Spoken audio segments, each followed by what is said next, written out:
अधिक मास महात्म्य कथासार अध्याय 4 4 कर्णफळाची कथा. भगवान विष्णू लक्ष्मीला म्हणाले, हे लक्ष्मी, पौलाव्याची कथा आणि गोदानाचे महत्त्व तुला मी मागील अध्यायात सांगितले.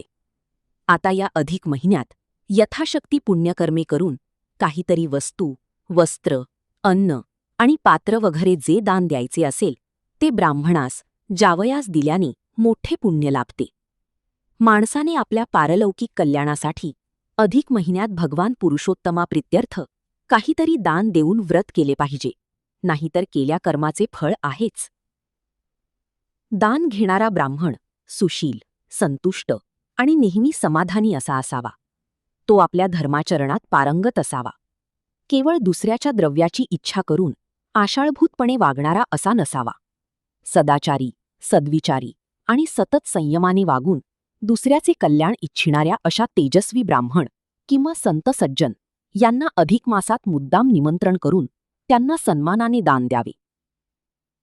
व्याजाच्या आशेने दुसऱ्यांना धन देणारा एक सावकार, त्याच्यापासून कर्जाऊ रक्कम घेऊन ती परतफेड न करणारा एक कर्जदार आणि त्या कर्जदाराला जमीन राहूनही सावकाराला ती रक्कम न देणारा असा एक जामीनदार, या तिघांच्या मृत्यूनंतर त्यांच्या पुढील जन्मात घडलेली एक कथा मी आता तुला सांगतो, ती लक्षपूर्वक ऐक. भगवान विष्णू पुढे सांगू लागले, एकदा एक प्रवासी ओढ्याकाठी झाडाला घोडा बांधून विश्रांतीसाठी थांबला. त्याने आपले चंबू गबाळे झाडाच्या बुंध्याजवळ ठेवले. ओढ्यात थंड पाण्याने अंघोळ केली, शिदोरी सोडली आणि भाकरी खाऊन झाल्यावर थोड्या वेळासाठी एक छोटीशी झोपही काढली. तेवढ्यात झाडावरील एका माकडाने त्या प्रवाशाच्या चंबूगबाळातील एक लहानसे गोठोडे पळविले. ते प्रवाशाला कळलेही नाही. थोड्या वेळाने तो प्रवासी परत घोड्यावर बसला आणि आपल्या पुढील प्रवासासाठी निघून गेला. प्रवासी निघून गेल्यावर दुसरा एक माणूस तेथे आला. त्याने हातपाय धुवून ओढ्याचे गार पाणी पिऊन तेथेच विश्रांतीसाठी झाडाखाली बसला. तेव्हा झाडावरील माकडाने पहिल्या प्रवाशाचे जे गाठोडे पळविले होते ते त्या माकडाच्या हातून निसटले आणि त्या दुसऱ्या माणसाच्या मांडीवर पडले. जेव्हा ते गाठोडे त्या दुसऱ्या माणसाने सोडून बघितले तेव्हा त्याच्यामध्ये भरपूर सोने नाणे होते. त्यांनी झाडावर बघितले तेव्हा त्याला ते माकड पळून जाताना दिसले. मग त्या माणसाने ते गाठोडे आपल्या धोतरात बांधून तो पटकन तिथून दूर निघून गेला. त्यानंतर तेथे एक तिसरा माणूस त्या ओढ्याजवळ आला. त्याने ओढ्यामध्ये आंघोळ केली आणि शांतपणे भाकरी खाऊ लागला. तेवढ्यात तेथे तो पहिला घोडेस्वार प्रवासी आला. त्याने त्या तिसऱ्या माणसाला विचारले, अहो, इथे माझे गाठोडे पडले होते, ते तुम्ही पाहिले का? जर तुम्ही ते गाठोडे घेतले असेल तर मला द्या, कारण ते गाठोडे माझे आहे. तेव्हा तो तिसरा माणूस म्हणाला, नाही बुवा, कसले गाठोडे, मी कशाला घेऊ, आणि काय होते त्यात, आणि ते गाठोडे तुम्ही इथे का ठेवले? तेव्हा तो पहिला घोडेवार माणूस त्याला म्हणाला, थोड्या वेळापूर्वी मी इथे विश्रांती घेत पडलो होतो आणि मग निघताना कसे कोण जाणे मी ते इथेच विसरून गेलो. कोसभर दूर गेल्यानंतर माझ्या ते लक्षात आले, म्हणून मी परत इथे आलो तर तुम्ही इथे बसलेले दिसलात. आता बऱ्या बोलाने तुम्ही माझे गाठोडे मला परत करा, नाहीतर मग मी तुमचा जीवच घेईन. तेव्हा तो भाकरी खात बसलेला तिसरा माणूस त्या घोडेस्वार माणसाला म्हणाला, नाही हो, मी तुमचे गाठोडे पाहिले देखील नाही. तुम्ही हवे तर माझी तपासणी करा. तेव्हा तो पहिला माणूस त्याला म्हणाला, तू कुठेतरी लपवून ठेवले असशील आणि आता मला म्हणतो की माझी तपासणी करा म्हणून. बऱ्या बोलाने माझे गाठोडे दे, नाहीतर तुला या झाडाला बांधून चोप देईन. मग मात्र तो तिसरा माणूस खाता खाता उठला आणि त्या दोघांची झटापट सुरू झाली. त्या दोघांचे भांडण बघून झाडावरची माकडे ची ची करून उड्या मारू लागली. त्या पहिल्या माणसाचा घोडा देखील खिंकाळू लागला. त्या रानामध्ये एकच गोंधळ उडाला. तो घोडेवार माणूस त्या तिसऱ्या माणसाचे नरडे दाबत होता आणि तो तिसरा माणूस किंकाळ्या फोडीत होता. देवाचा धावा करीत होता, हे देवा, मला वाचव, मेलो मेलो. नेमके त्याच वेळी आकाशातून नारद मुनींची स्वारी तेथून चालली होती.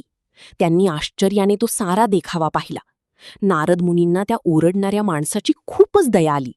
तो तिसरा माणूस देवाला हाक मारीत होता, देवा वाचव मला. पण देव कुठे होता? त्यानंतर नारद मुनी थेट वैकुंठात आले. त्यांनी मला ओढ्याकाठावरील तो सारा प्रकार सांगितला आणि ते म्हणाले, हे प्रभू, तुम्ही तर गरिबांचे कैवारी आहात ना. मग तो आडदांड माणूस त्या गरीब माणसाला मारतो आहे, त्याचा गळा दाबत आहे, तुमचा केव्हापासून धावा करतो आहे, पण तुम्ही मात्र इथे आरामात विश्रांती घेत आहात. तेव्हा मी हसून नारद मुनींना म्हणालो, अरे नारदा, जसे करावे तसे भरावे, या न्यायाने त्या ओढ्याकाठी तसा प्रकार चालला आहे. त्या बाबतीत मी काहीच करू शकत नाही. जे होत आहे ते व्हायलाच पाहिजे होते. हा सर्व त्यांचा पूर्वजन्मीचा खेळ आहे. मग विष्णुदेवांनी नारद मुनींना त्यांच्या पूर्वजन्माची गोष्ट सांगितली. ती अशी: त्या ओढ्याच्या काठावर मध्येच आलेला तो दुसरा प्रवासी म्हणजे पूर्वजन्मीचा एक सावकार होता. तिसरा भाकरी खात बसलेला गरीब माणूस हा पूर्वजन्मीचा कर्जदार होता. आणि जो पहिला घोडेस्वार प्रवासी तो पूर्वजन्मी या गरीब इसमाचा जामीनदार होता. सावकार मध्येच आला आणि त्याने कर्जाऊ दिलेली पूर्वजन्मीची रक्कम त्याला सहजच मिळून गेली. अचानक धनलाभ झाला, त्याचा त्याला खूप आनंद झाला. आणि त्या तिसऱ्या गरीब माणसाला पूर्वजन्मीचे कर्ज काही फेडता आले नाही, म्हणून त्याला या जन्मी असा भरपूर मार खावा लागला. आणि आता तो घोडेस्वार पहिला माणूस तो पूर्वजन्मीचा जामीनदार होता. त्याला या जन्मी 12 वर्षे काम करून धनाचा साठा करून त्या सावकाराची रक्कम अशा रीतीने भरून द्यावी लागली. म्हणूनच तो त्या गरीब कर्जदाराला मारतो आहे.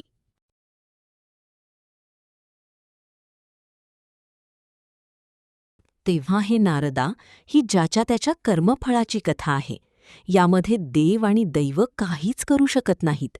आणि विशेष म्हणजे या जन्मीचे ते तिघेही वाटसरू पूर्वजन्मी ब्राह्मण होते. म्हणून म्हणतो की ब्राह्मणांनी दुसऱ्याला धन देऊन व्याजाची आशा धरू नये, दुसऱ्याकडून कर्जाऊ का होईना द्रव्य घेऊ नये आणि फुकटचा मोठेपणा म्हणून कोणाला जामीन राहू नये. सदाचारी, संतुष्ट आणि समाधानी ब्राह्मण दान देण्यास आणि घेण्यास पात्र ठरतात. अशा ब्राह्मणांना, संत सज्जनांना किंवा जावयाला दान देणे म्हणजे अधिक मासातील मोठेच पुण्यकार्य आहे.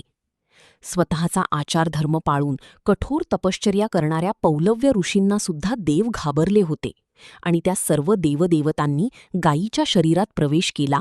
म्हणून या अधिक मासात देवांपेक्षाही ऋषी, ब्राह्मण, संत सज्जन आणि गोमाता यांना फार महत्त्व दिले आहे.